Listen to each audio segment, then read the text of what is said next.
Football fans, Gooners, welcome to the first edition in the 2022-23 season of the Positively Uncensored Arsenal podcast. And today we have two cornerstones of this podcast, Blackburn George and Ehab. Good to see you guys. How are you doing? Good. All good, man. Good to see you too. You gotta get you guys got your cue. I'm doing a mic test. Make sure you're on. Don't you have done this long enough, guys. So we are up and going. I feel this positive signs for Arsenal after Crystal Palace, a 2-0 win. Your first impressions of that victory last evening, Blackburn George. Oh, well, for the first 10 or 15 minutes, I was dancing around the living room, cheering and thinking, this is it. This is it. We're away. We're off and flying. We've learned. I like this. Mm-hmm. And then it went downhill. And I thought, whoa, we're clinging on here for the second half. Creating nothing under pressure. Can't keep the ball in midfield. So it was a game of two halves, if ever there was one. But people will say, well, we were in front, but we allowed them to have the ball. I don't think we allowed them to have the ball. I think they just came into the game and started dominating us, which is a worry because it's Crystal Palace. It's not Liverpool or Chelsea or Manchester City. But 3 points, you can't complain about that. That's all you want. They say that good teams win when they're not playing at their best. Well, maybe that means we're a good team now because apart from the first 20 minutes, it was nothing to write home about. But the result's great, 3 points. Don't want to be a complaining and moaning, but you've got to look realistically and say that won't do all season. That level of play won't do. We have to improve on that. We have to make that first 20 minutes last for 60, 70, 80 minutes at least. Ehab George isn't wrong. Crystal Palace we had 55% possession in the first half. Mm-hmm. And in the second half, it dropped to 31%. Crystal Palace therefore had 69% possession in the first half. What your thoughts are? Actually, I have to give Patrick Vieira a lot of credit here. The adjustment he made in the second half is simple and smart. I'll talk about him a little bit later, but I mean, what matters here, as George said, is the 3 points on opening day. It's an away game. It's not home. You still feeling things out. It's your first game. It's away from home. It's against a talented team, with a passionate manager. So what matters is just get the 3 points, whichever way you can. We played well when we came in and we put them under pressure. All you have to do just take the positives. Uh, Not even the negatives. You just have to watch for them back for the next 2-3 weeks. See if these things keep coming up, and then you start looking for a solution. But they take the positives and emphasize them and work on them. There's a lot of positives to take from that. Not even the first 20 minutes, just here and there. There's players who played well. There's some adjustments that Mikel did. That looked good, that can work against other teams too. So this is all that matters. We get 3 points. This team is gonna. We all know this is a very good team. It's gonna keep getting better once the season goes on. So as many points as we can gather early on, I'm not hating You sound a lot like Twitter, Ehab. it. And Positive. I'm not saying that in a bad way. George, Twitter sprung a light. Obviously, the summer doldrums are over. But there's everybody was positive. The bandwagon, the sunshine bus is loaded. So a win is a win. No need for concern, George. I mean, just at the start of this. I mean, I'm reluctant to say that at the start of a podcast, but no cause for concern. No particular cause concern because we got 3 points. Right. And in the end, that's what matters. Because, like Ehab says, surely we'll improve. I mean, at the beginning of the game, what happened was exactly what I predicted would happen when Shevchenko came in. That he moves into midfield in a hybrid position, and it gives us an overload in midfield. It gives us 4 in midfield, which is good. We were controlling the midfield, but we did lose control of it, and I couldn't quite.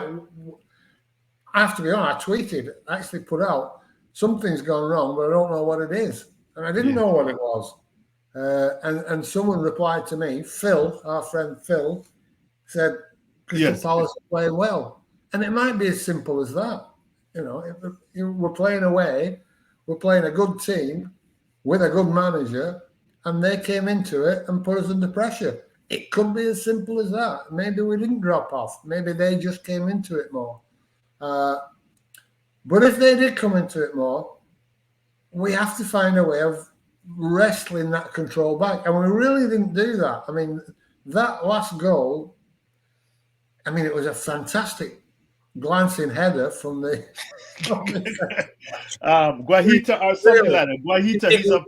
Hey, it was a difficult finish, wasn't it? It was a difficult finish because it was a nothing ball blasted across the face of the goal. There was no danger to anybody except the linesman on the other side.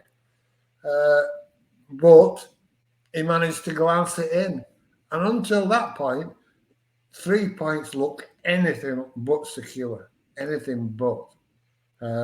So you can wrap it up all the way you want, but you know, when we play well and don't win, people are quick to point out to you that, you know, take the positives. Look how well we played. I mean, remember Manchester City last year?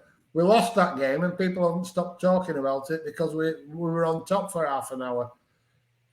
And now you've not to talk about the fact that we were on top for half an hour in this game, but we were anything but on top for the next hour.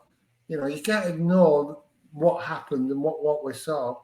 And we have to find a way of wrestling back control against which, despite how much we want to big them up, they're a mid-table team at best. And they controlled the game. And they put us under sustained pressure. It wasn't moments of pressure. It was sustained pressure. And I don't know how they did it. And I don't know why. I'm hoping Ehab can shed some light on it. But it was beyond my knowledge. All I could see was we were being dominated. And I didn't like it. And well, maybe Ehab close in. My own view was that Zaha got into the game, and IU was giving us problem on either flanks. I think that's the way they played us when they beat us. You know, they last year they tormented us down the flanks, and then they sprang that fellow Marteta and he scored. But Ehab, why did they get back in the game? What was it? That was just my amateur insight. In the first half, you know, when you score at someone else's home, they're gonna respond. You know, yes, they are going to try to play harder. They are going to try to press you. There's a you know, a couple of notes from Vieira on the sideline. Now in the second half, what he did is, and George is absolutely right, we dominated the midfield in the first 20-25 minutes, and it shows in the position at 66%. I didn't see it, but I didn't see the 66%, but I guessed that. They put But I up a guess it's stat. going to be over 60. Sorry. They put up a stat in the middle of that half, so we had 60% possession. Yes, go ahead. Yeah, I didn't pay attention to it, but it's obvious. What Vieira did is he made the whole team more compact, his team, and compact in length, you know, and he pulled his midfielders a little bit down. So at any given time in his half, he had six of his players at least, you know, and you cannot press this. It's really hard to press six of those players with Zaha and Ayew on the corners, left and right. And this is Yeah. what happened. What happened is we tried to press them, and you can go back and watch the second half. We pressed all the second half. We didn't get a single ball. The whole 45 minutes we are Mm, pressing them. But the yes. thing is, he made everybody close to each other. And when we tried to press them harder, which we did by advancing White and advancing Zinchenko, he found Ayu and Zaha behind them. There was Yes. always a long ball to the other side, to somebody in open space. And when you have to catch up to those two, you're already in trouble. And this is what he did. This is what he did. They practiced this in they did practice this in their every day. It shows what they've done. That when we get pressed, this is what we're gonna do.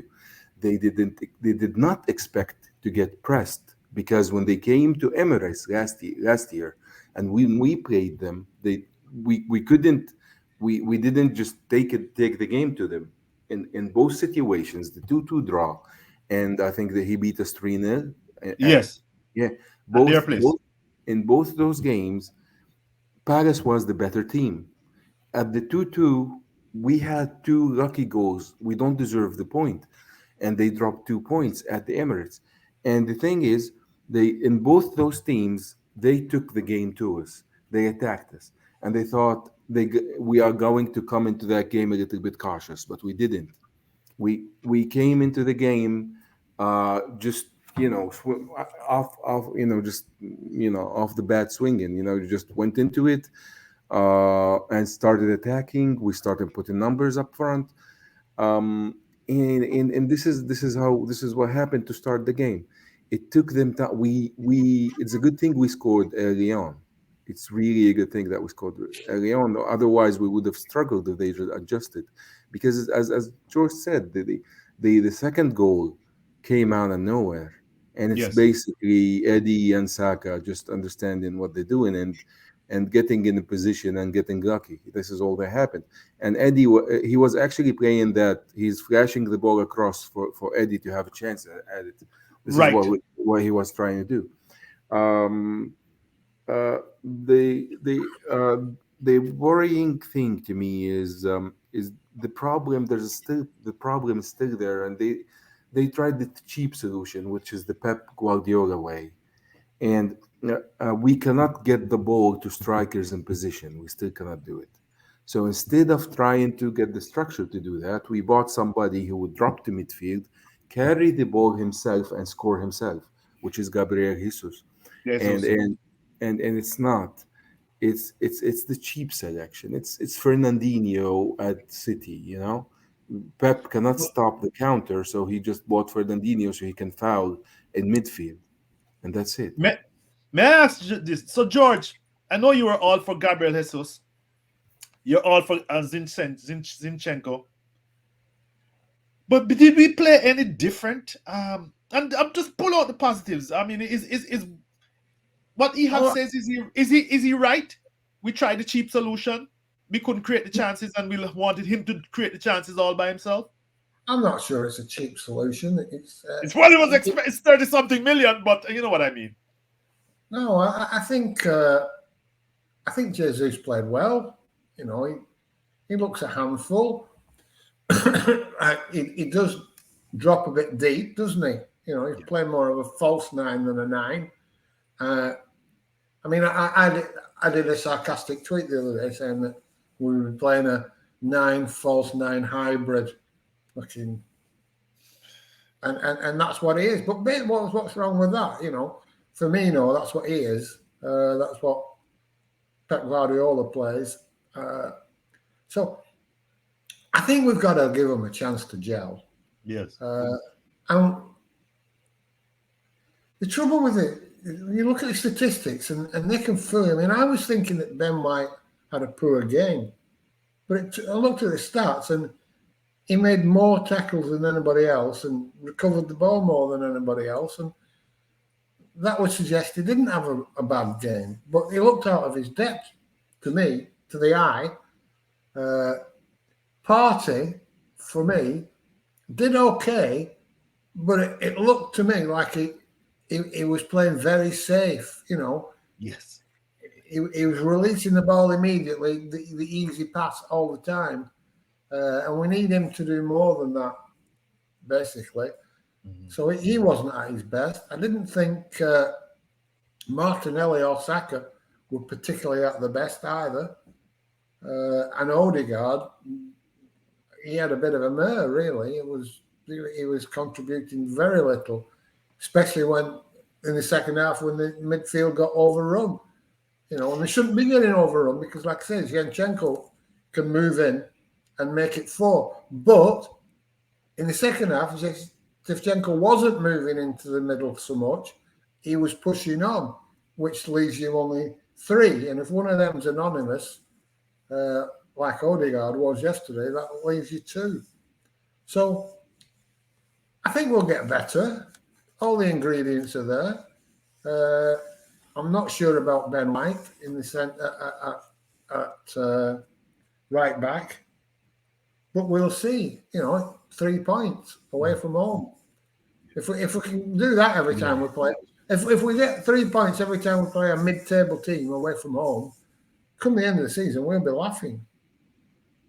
Yes, if you look at Sharguna, let's prop him up. He talked about the middle seven and the bottom five, and he was talking about how we didn't do as well as we should against the middle seven. He said we did better against the top five, 21, 22 versus, I might get it right, 20, 21, 21, 22. Yeah, he said that we did better against the bottom five. Anyway, I don't want to get too drawn into that, but I think that when you want to see how we are progressing, I think Shard set it up, did this table, and it's a reference point, and I'm just emphasizing it for those who get into, who want to look into this in more detail. But Ehab, let's talk about the players, players who did well and who didn't do well. Continuing where George left off. I Hmm. noticed that who scored at Calm and Sofa Score had Ben White down as the top player, believe it or not, while the broadcasters had Saliba as our best player. Where Yeah. I thought, let me just finish. I thought Saliba was, no, I thought Ben White was tormented by Zaha, but then these guys who seem to know football better than me seemed to think he had a good game. And George said, well, he had more tackles, he had more recoveries, he had whatever. What were he? I can't get away from the idea that Ben White was like a fish out of water. Not totally, but if you know what I mean. He's not a Yeah. primary fullback. Go ahead, sir. Hmm. Yeah. What were your The thoughts thing, the about Ben thing White? with And Ben then we White, can start moving over to all the other players. yeah, the thing with Ben White is that we're playing three center backs. We're not playing him at the right as a right back because he offered zero going forward because he's Yes. afraid he's gonna get exposed on the back, and that's why people don't agree on him. Some people say he had a great game. Some people say they have a bad game, but the thing what's going on is it's not about how like Zaha did whatever he wanted, basically, to be honest, because he got the ball first, and Ben White had to catch up to him because we are playing a compact defense just to press.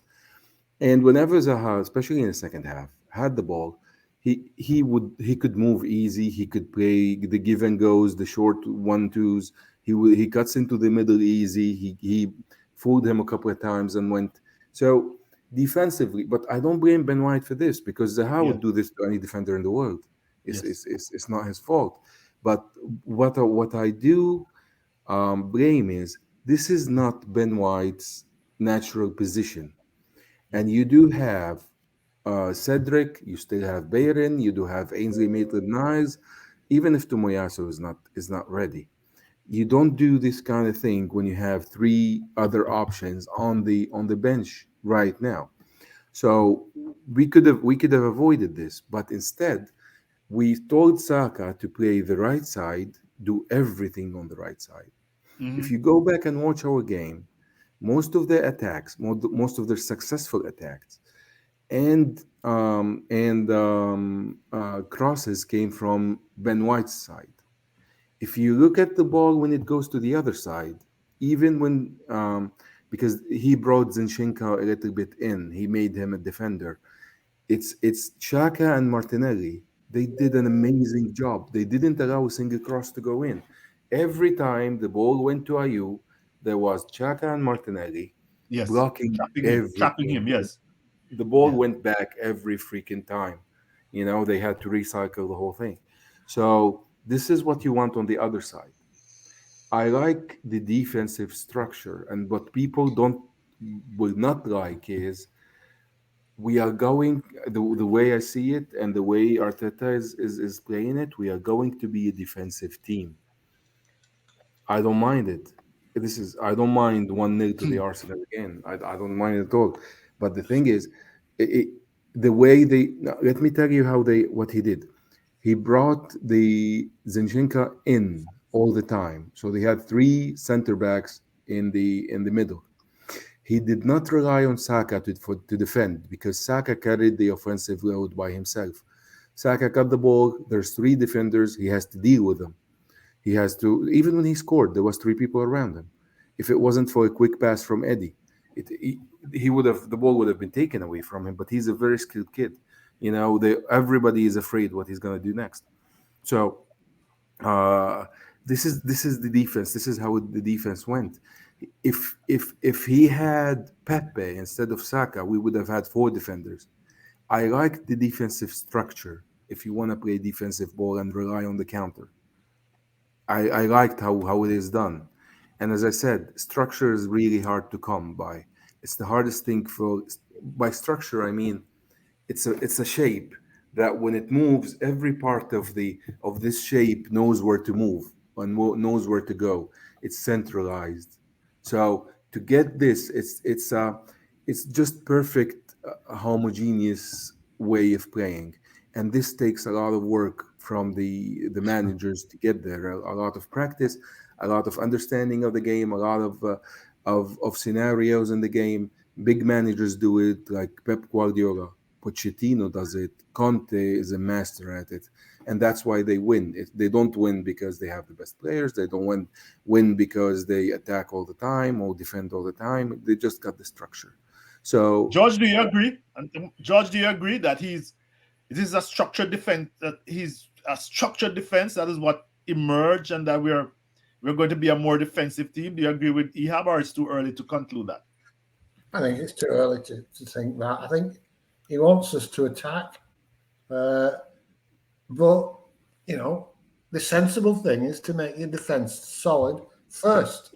Yes. That's your foundations.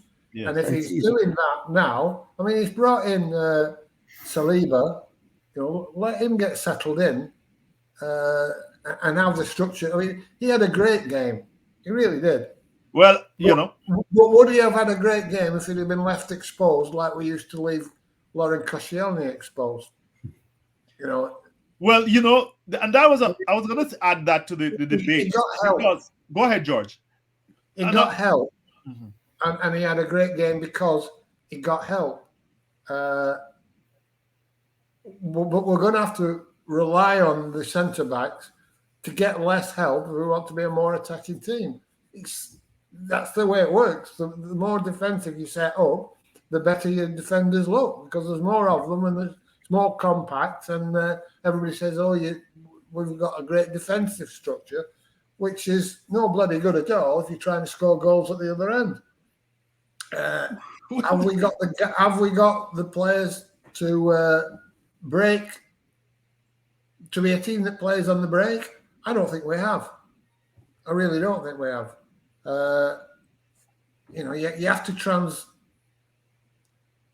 through midfield very quickly if that's what you're going to be. And I don't see Partey and even Odegaard transitioning us quickly through midfield. Even Xhaka, George. I mean, Xhaka is not. His thing is not speed. His thing is reading the game. No, but you don't have to have speed to transition the ball through midfield. You have to have speed of thought and good Yes, yes, I passing. was thinking that. Uh, Yes. but maybe that'll come. It will get better. Like I say, Odegaard had a pretty poor game, and we didn't create much, really, did we? I mean, for the last hour, we created next to nothing. And if your creative player isn't creating, then that's where you're left. If you're a more attacking team and pushing further up with possession, it's not just down to one player to create uh, the openings. But if you're sitting back and you're playing on the break, it's probably that one player. It's more of the onus is on him to create for the runners. So we'll just have to see where. I don't think we'll set up defensively, uh, but I think we're able to set up defensively. You understand the difference? What I'm Yeah, saying? yes, yes. Well, yeah. I don't So think that's his primary goal, but all credit to him if we're able to do that, because it's got to be better to be able to defend properly than not defend at all. Yeah. And if that's our plan B, good.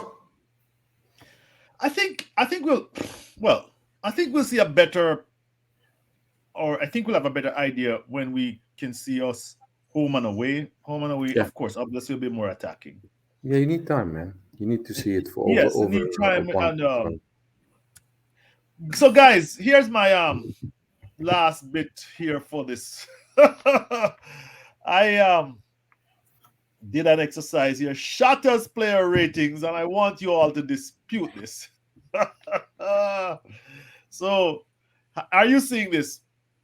I want you Yeah, all to dispute this. I am grading on the curve. Everybody has some good ratings, but I gave Aaron Ramsdale a 7.5. Let's talk about him.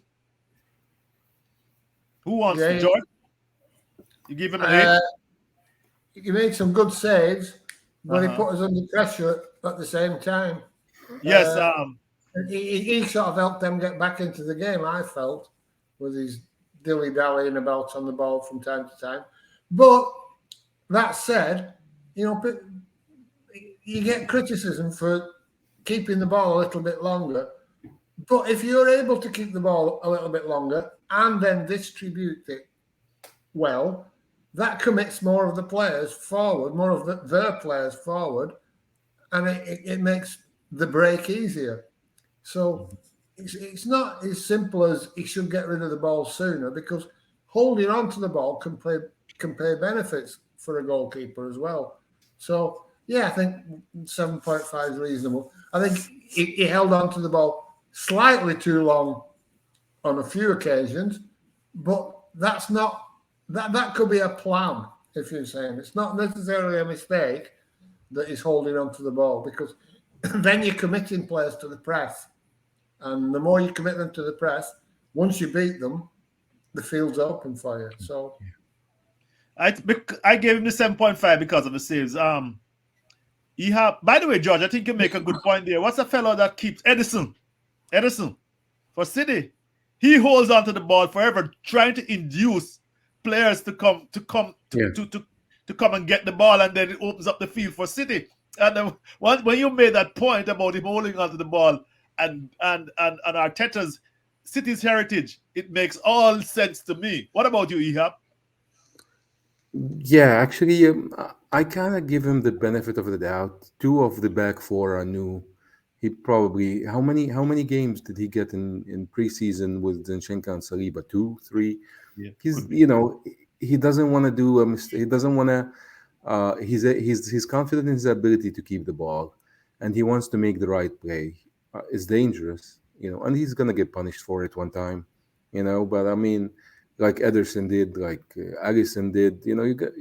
You know, if Rene Higuita got punished for this, everybody can get punished for this.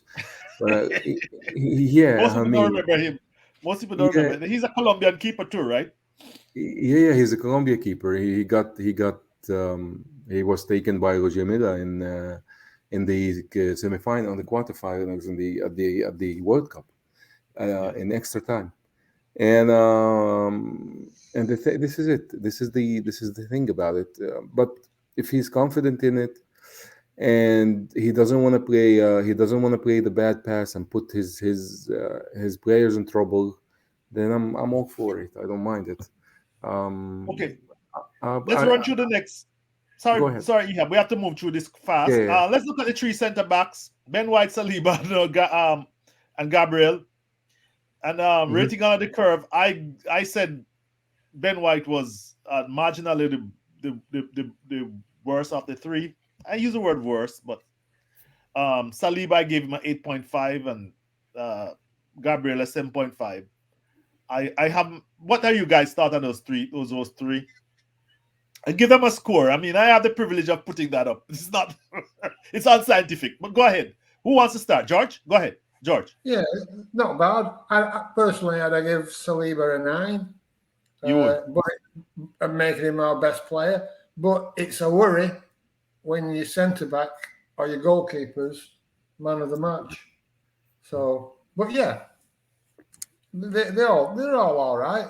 I personally have said I thought Ben White struggled a bit, but it wasn't bad. It wasn't Yeah. an Ebury against Wigan catastrophe, was it? Or Ben Hole was holding against Song last year. Yeah. Yeah. Ehab, what about you? To be honest, I think Gabriel deserves a much higher score. He had an amazing game. The thing is, Saliba didn't have as much help on his side. Gabriel had, as I said, Martinelli, Chaka, and Zinchenko. And Gabriel, he had it's a no nonsense game. Anything that came close to him was cleared, and Yes. he always covered his tracks. He always covered his side of his the near post when the ball went on his side. Not that the cross came in. The cross never came in, but he had it covered anyway. And the thing is, Saliba was on TV more because he had to do a lot more work. He had to. He didn't have the same help from Saka, Ben White, and Partey, and Saka wasn't there to play defense. Ben White is out of position, and Partey is and he's just average at everything. Well, And I'm going to come to him. I'm going to come to him. yeah, so but do but you? I So will you agree. change I those think ratings at all? I would take a point and a half out of Ben White and give it to Gabriel. To be honest, get him up to 8 to 9 and get Saliba up to 9. Okay. So what about Zinchenko? I'm going to start. I'm going to focus on him only because he played a kind of hybrid left back coming inside, as you said. George, Yeah, your thoughts? Yeah, Seven he did point okay. He did seven point okay. five. I gave him. Yeah, fair enough. Did what was expected. I think he had a decent game.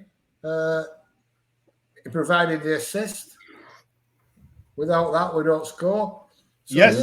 yeah, I think he did all right. Like I say, he's doing exactly what I thought he'd do, and I think it was the right thing to take him off and put Tierney on. I'm going to give Arteta a bit of credit as well because Tierney is, without question, a better defender than yep, Zinchenko, Yes. uh, but nowhere near as good a footballer. So I think Arteta made the right choice there. Zinchenko did all right. I don't think he was hooked. I think it was a tactical thing. Yes. Yes. Tactics changed because needs must. So he did all right. Yeah, happy with him. I love the guy. I think he's a great player. What about you, Ehab? He's on his debut for yeah. us. I like what he does. The thing with Zinchenko is he's much better than what we're using him for.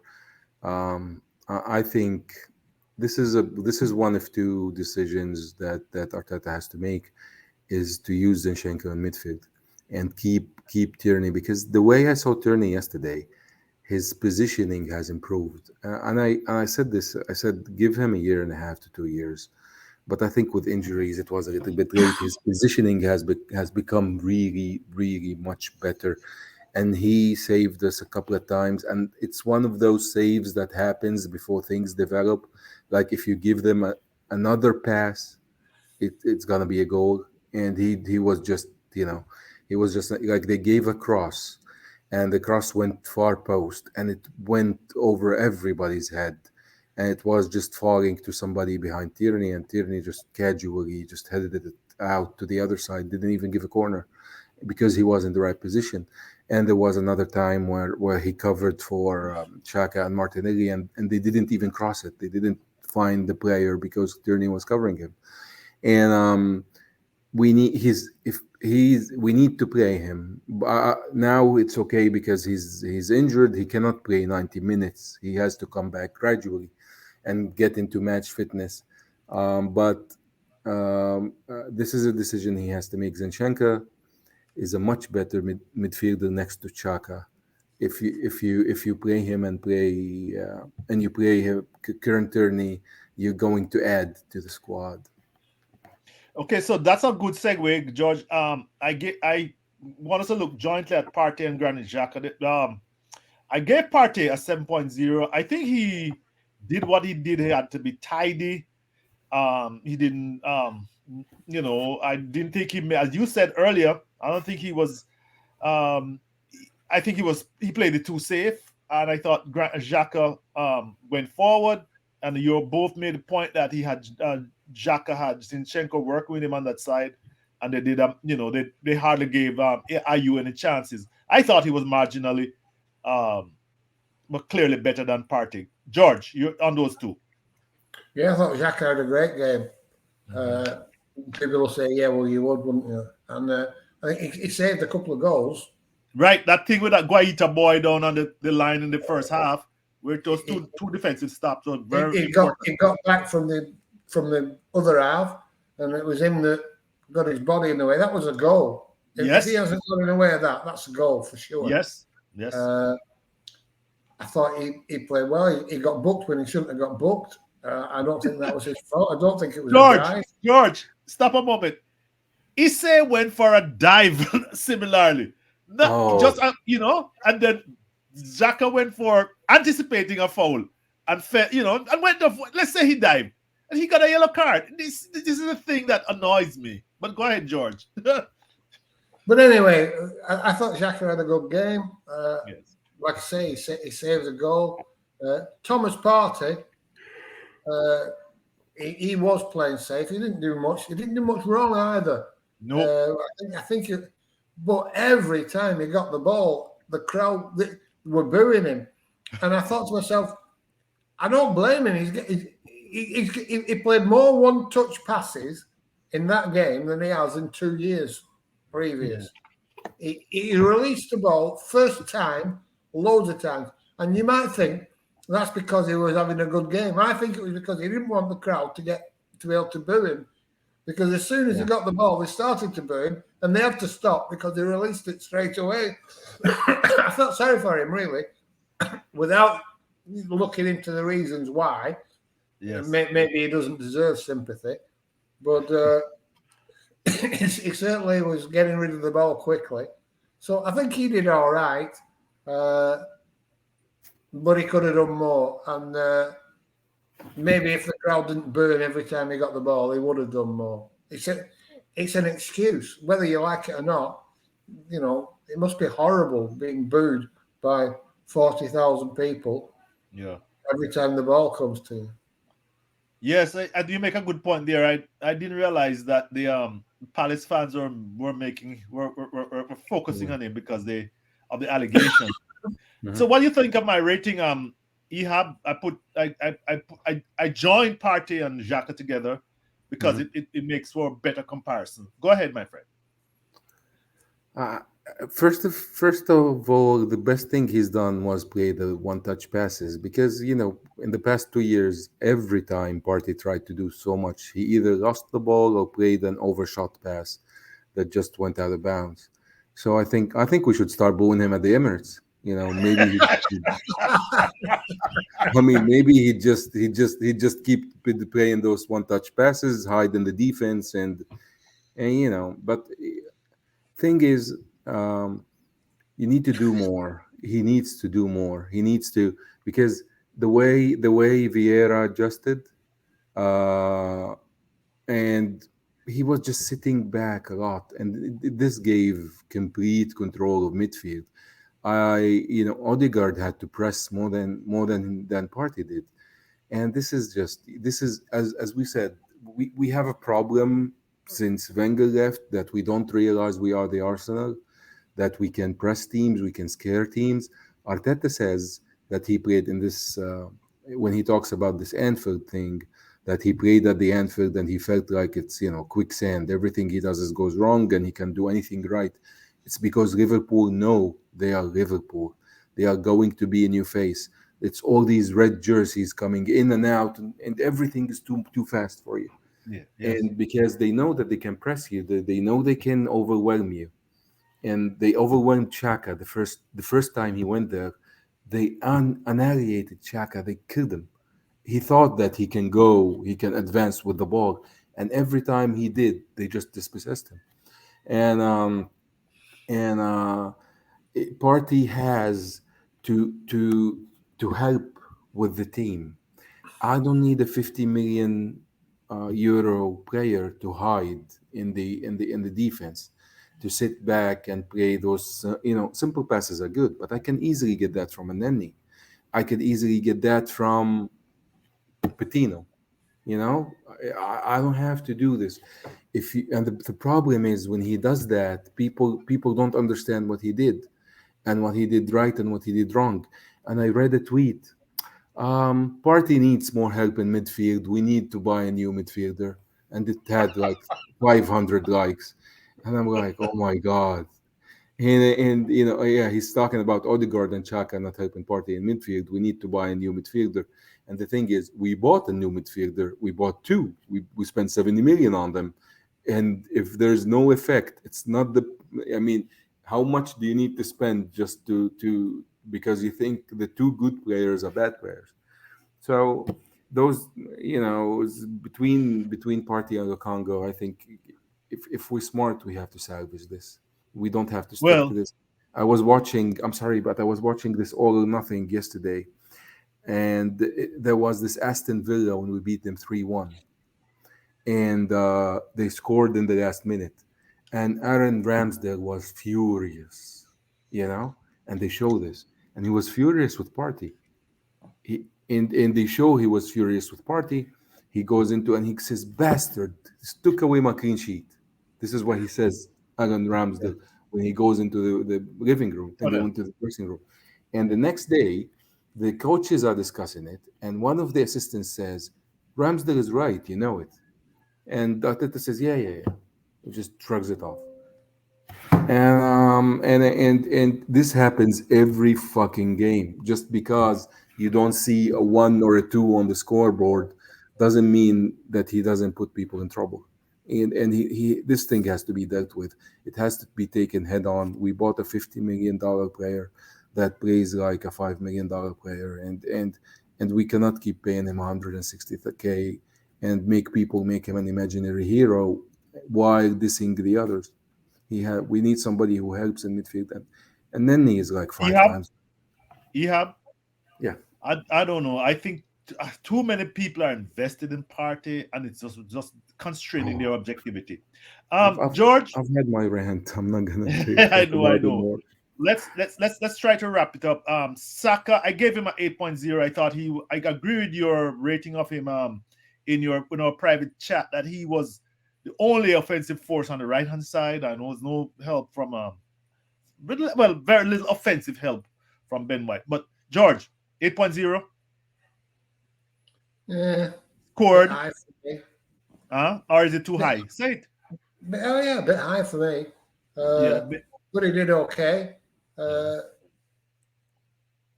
yeah, no, I Well, I was a wouldn't. little worried about my rating of him too, George. I thought that there are times in which he was anonymous. I don't know if you'll realize that. But then he came, whenever he got the ball, he sprang to life. That was my view of him. You agree with that, George? Before I take this to Ehab, Yeah, more or less. I had this little concern about because I know people like to rate him highly because he's our Because of who he favorite is. son. Yeah, That's put Charlie. him on a little white horse. Ehab, Anytime you, as a manager, kick a ball to a player and tell him to manage by himself, I like that player. This is what he did. yeah. Yeah, this was the game plan for Saka. Oh, Saka will manage, and that's it. And he did okay. It's not his best game. Odegaard at 7.0, George. Yeah, maybe a Generous. bit high as well. I don't think he did anything in the game really. You notice No, I put him in the category of Ben White and Thomas Partey. yeah, that's probably about right. You know, he's got to do more. He didn't, but everybody doesn't have a good game every time, and he's been brilliant last season. So I'm sure he'll offer more going forward soon He enough. had a he had a really good chance in the first half. It looks like, and as he's not really very confident in front of goal, is he, George? No, but there's still photograph on Twitter. And it says he looked to pass here, but I was watching it at the time, and the ball sort of got trapped under his feet. True. It wasn't in a position. I don't think the ball was ever in a position where he could have shoot. He could shoot.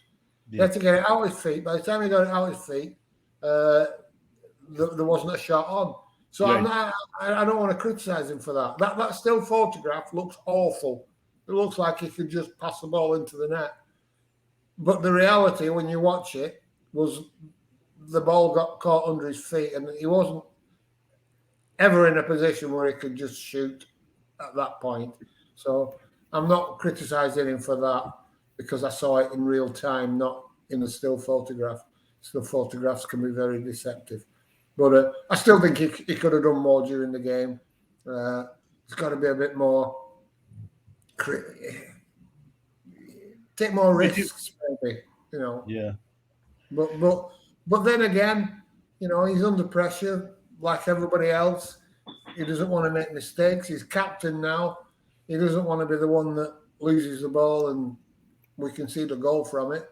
So we'll have to see how he copes with the captaincy and how it affects his game, because it could make him more conservative, and that's a bad thing.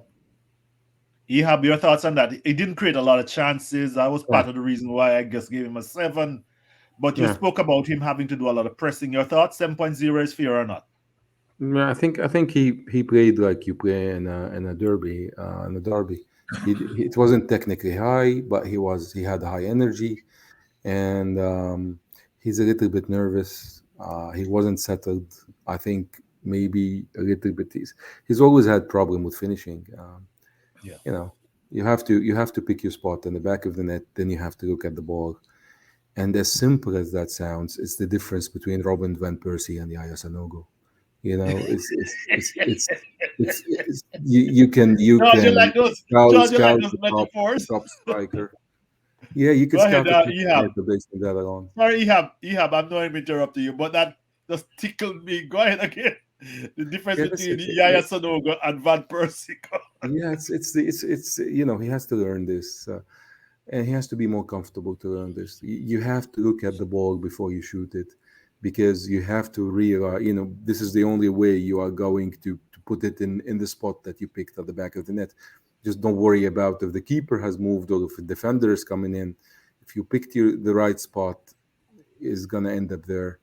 And you have to look at you don't take your eyes off the ball. Uh, Alexander Lacazette used to do this really nicely, and this is why he was worth 60 million. And he did it actually better than Aubameyang, who's a great forward. And it's Eddie is still getting there. If Eddie gets there, he's gonna lead the league in scoring. If we lock him in a stadium with Thierry Henry for 3 months, nobody is beating Eddie in scoring. Not I even don't want to close. get into any debate with you right now, Yeah. Josh. Okay. But let's talk about Gabriel Martinelli. I gave him a Yeah. 7.5 mainly because he scored the goal and he was very busy and aggressive. Mhm. George, your thoughts? Yeah, I like him, but there's a bit of the Sanchez about him, isn't there? Running with the ball in the opposite direction. Yes. Is this a good thing? No, it's not a good thing. Sorry, let me qualify that. That's a bad thing. Sanchez used to drive me fucking wild with it. He's fucking. He'd run down the fucking tunnel with it if you could have done. So, but Martinelli's a bit like that. You think release the ball. and he doesn't release it, and he doesn't always lose it. He doesn't often lose it either, but he could release it sooner in better positions than he does. Yeah. But he contributes, and he scored, and yeah, 7.5, decent enough game. Wasn't one of the problems really, if we had any problems. Which takes us to Gabriel, to Gabriel Jesus. Jesus. Yes, talk about him. And I thought he was electric early on. But you can't expect him to do that for 90 minutes. He tended to drop deeper and deeper as the game went on, I thought. Even if it's only 5 yards, it makes a hell of a difference. And I think we have to sort of encourage him to push forward.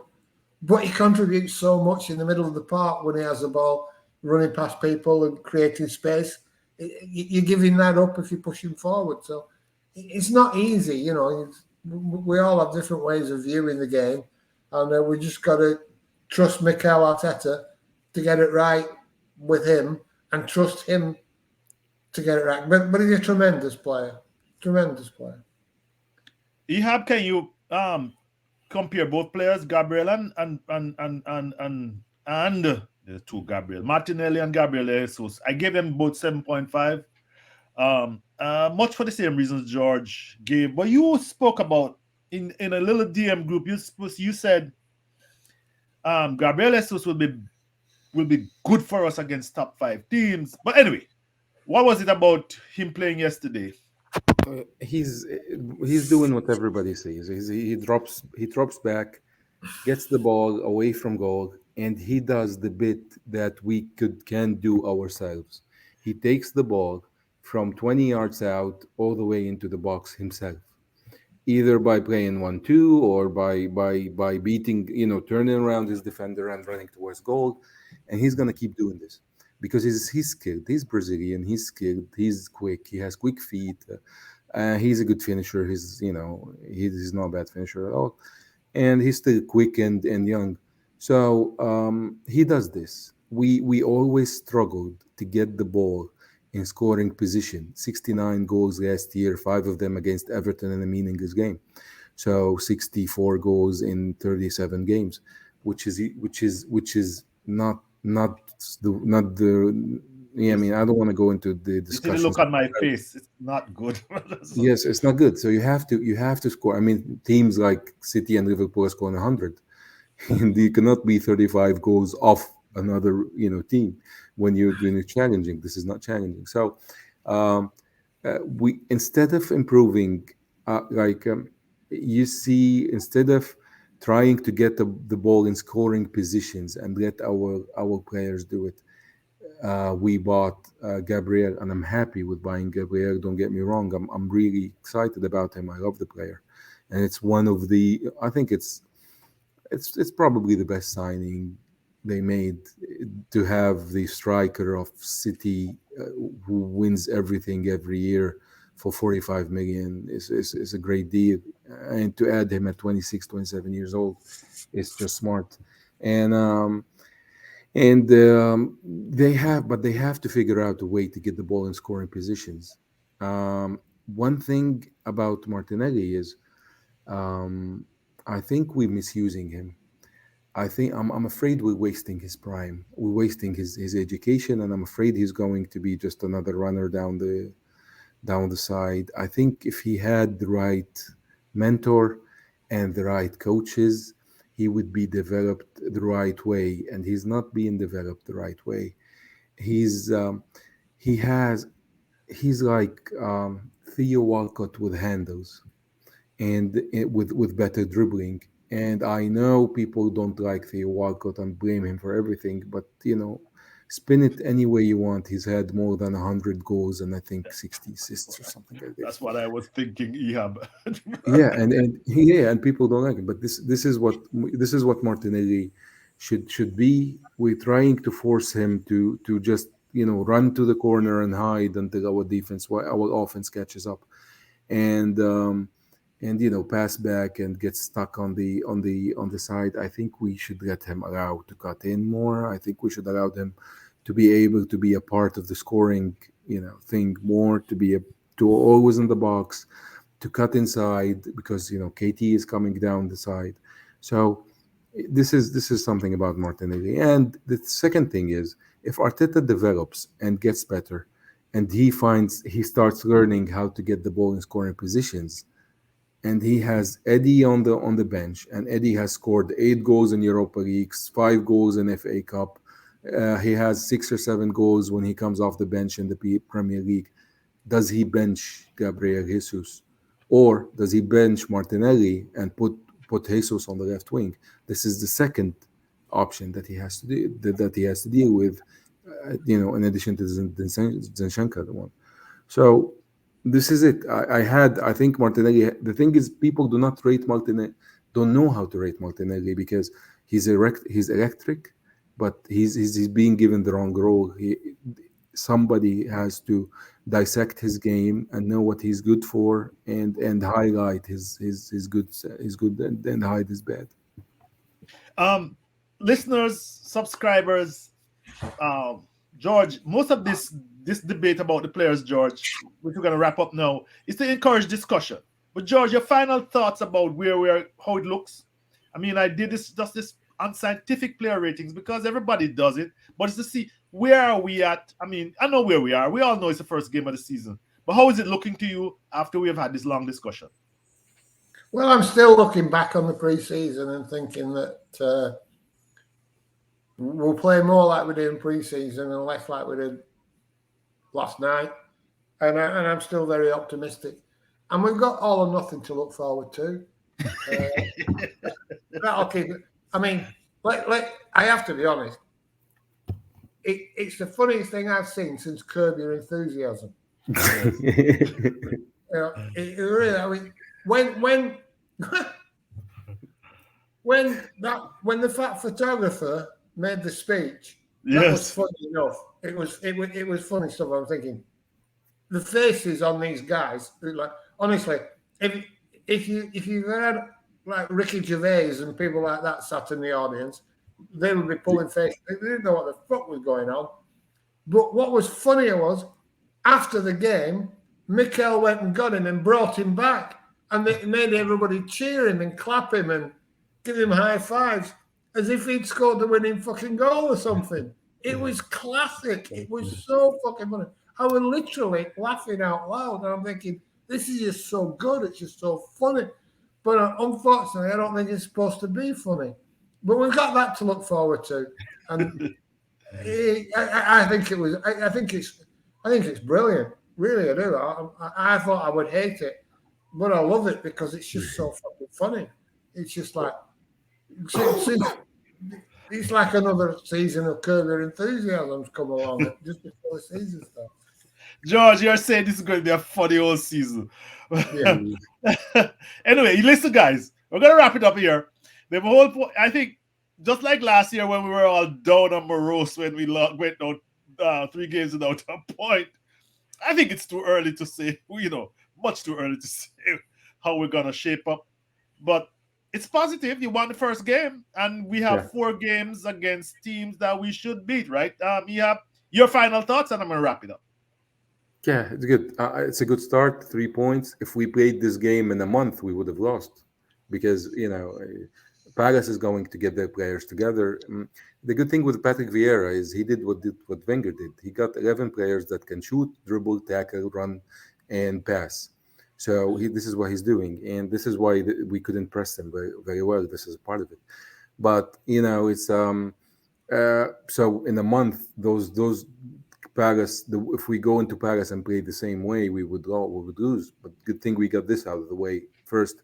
It's 3 points in the bag. We're not going back there again. There are positives: the defensive structure, Chaka, Saka, what's his name, Jesus, Gabriel, Zinchenko. Saliba. Those are positives. The first 20 minutes is perfect.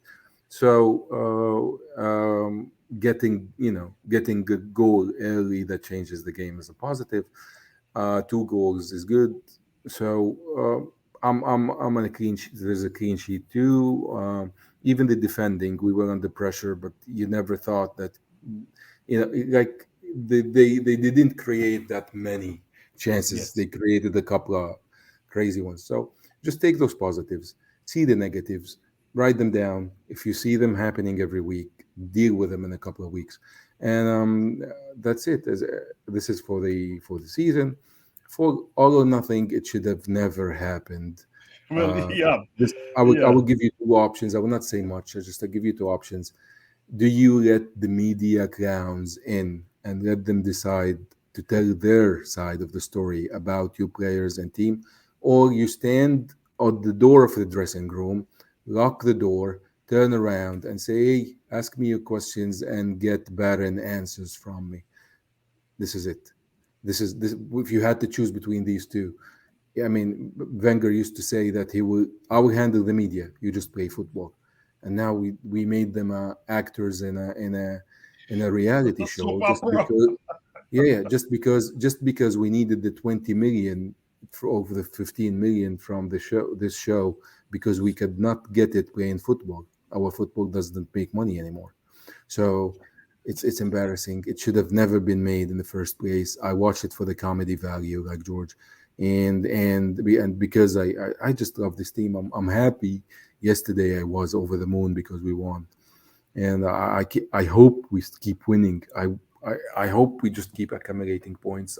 The manager will learn, hopefully sooner or later, and I just want to see our team win. I want to see us. Well, that's all our hope, Joe Ehab. Thank Yeah. you, guys. We did an hour, but I hope Oh, audience appreciate it. At least you can chew your teeth into our player ratings, which are so unscientific. But it was good to have this winning start. Bye bye, guys. Next time. thank you. Bye. Next time, guys. You guys have a good day. You too. Bye. Bye bye. Peace out.